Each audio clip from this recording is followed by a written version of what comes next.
Hey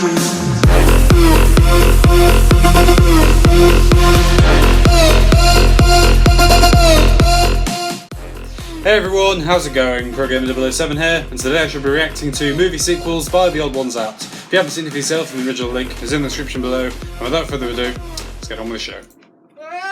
Me, Jaden, Thomas, Ross, and Aaron are all going on tour doing a show called Scribble Showdown. We're going to these cities on these dates, so if you want to see us play some drawing games live, then go to scribbleshowdown.com, link in the description. Please. Okay, enjoy the video now.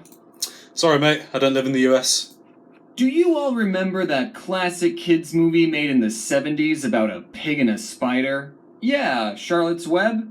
Remember how it made us a lot of money? Wait, didn't we already have this conversation? Yeah, we did. But we're remaking this conversation with better graphics and Will Smith.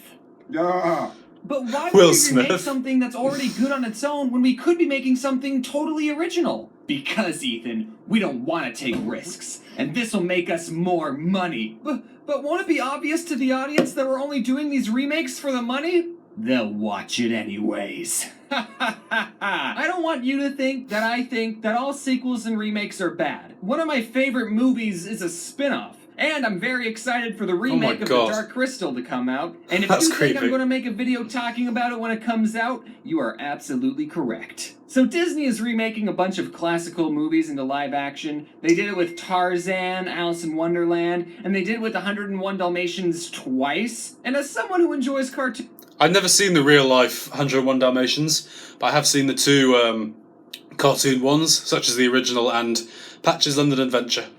Which is good, by the way. You should go watch it. Tune's a little too much. I think it would be cool if they remade Treasure Planet or Atlantis into live action. Both of those movies are underrated and have a lot of high-stake, action-packed adventure that would be perfect for a reboot. And if they did get a reboot, it would introduce a new generation of kids to these awesome movies. But that's just my opinion. I'm sure Disney has good reasons for making sequels. Who watches VHS in 2019? Speaking of Disney sequels, I bet some of you forgot the very old straight-to-VHS Disney sequels.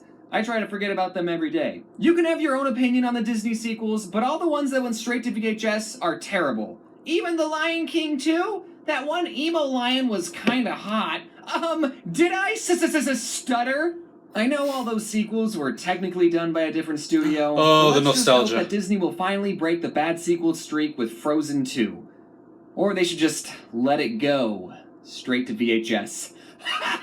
Some franchises like Harry Potter or Lord of the Rings have long overarching stories that are designed to have multiple installments, and as long as the studio doesn't stretch out one book into 3 movies, then those types of movies are absolutely fine. But I don't want to talk about those movies. I want to talk about sequels to standalone films. Now, I believe that a sequel to a standalone film can be done, but it's a delicate process. Because in the first movie, you establish the characters and the world they live in, then the protagonist has to overcome a problem, usually defeating a villain, and then the characters live happily ever after, and the story is all wrapped up nicely with a bow, and just, what a nice story we got there. I'm just gonna set it down and watch it from time to time and not change it one bit.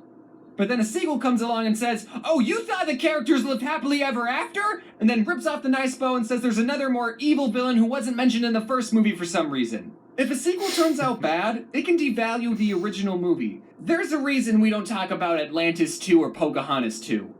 Or Mulan 2 or Hunchback 2 or Aladdin 2 or Cinderella 2 or Beauty and the Beast 2 or Tarzan 2. Because they didn't happen. So that's why I'm always impressed whenever a good sequel is made. And a studio that I think does an amazing job at making sequels is called DreamWorks. But I've noticed a pattern with DreamWorks franchises that I've coined the DreamWorks trequel paradox. I think the right word might be trilogy, but I'm just going to say trequel. You see, DreamWorks has a track record of creating amazing sequels, but pretty subpar trequels. Shrek 2, I've seen that. Here's what I mean. Now, keep in mind that these are not my opinion. These reviews are objectively correct facts. And also, I just want to say I know that these movies are kids' movies, but I like animated movies more than real ones. And I'm a cartoon character, so...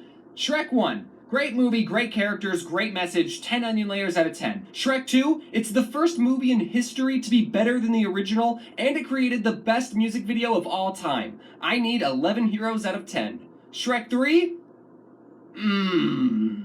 Not in my swamp. Okay, I know we might not all agree, but here's another example. Kung Fu Panda 1, perfect movie. Any movie with anthropomorphic animals is always a win in my book. I think we have a best-selling franchise on our Panda Paws. Kung Fu Panda 2, just as good as the original. How many sequels have an animated bird as a villain? Besides Stuart Little 2. So far we got 10s across the board, but then Kung Fu Panda 3 comes along and... I'm sorry, Jablinski, I just wasn't feeling this one. Which is why I was so worried for How to Train Your Dragon 3.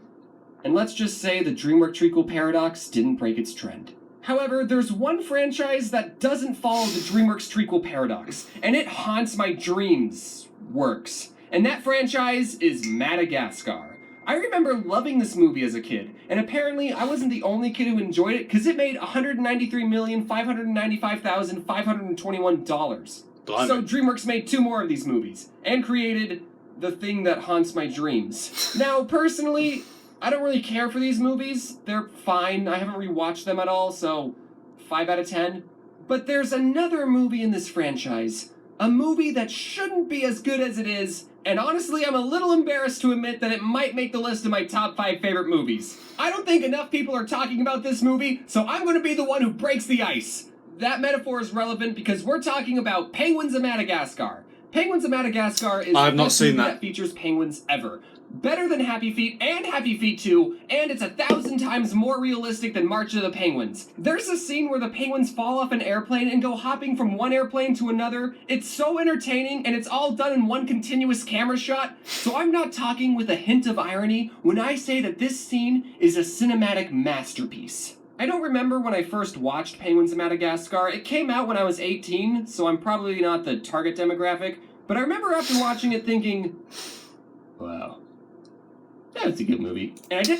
Yeah, how embarrassing would it be if you're just the lone 18-year-old kid in the theatre and around you are a bunch of little kids with their parents? It must be so embarrassing for you. I didn't think about that movie again until years later on Halloween night 2018. I was in a Discord call with some friends who were also spending their Halloween night behind a computer, and naturally we were discussing which Madagascar sequel was better. Some people actually liked the second one, which was surprising, and I said, well, no matter what you think of the sequels, at least we can all agree that Penguins of Madagascar is better than both of them, right? And everyone in the call was like, what are you talking about? And instead of watching a scary movie that Halloween night, we all virtually watched a movie about penguins together, and I think everyone liked it. Okay, let's talk about another studio, Pixar. Pixar movies do a good job at appealing to a wide audience. Kids like them because they're a cartoon, and adults like them because of their heavy themes like old people dying. Almost every movie Pixar has made... The only time I've cried during a film was when I was watching Up, when the old man's wife died. That's the only time I've cried during a film. Oh my god, that's so embarrassing for me.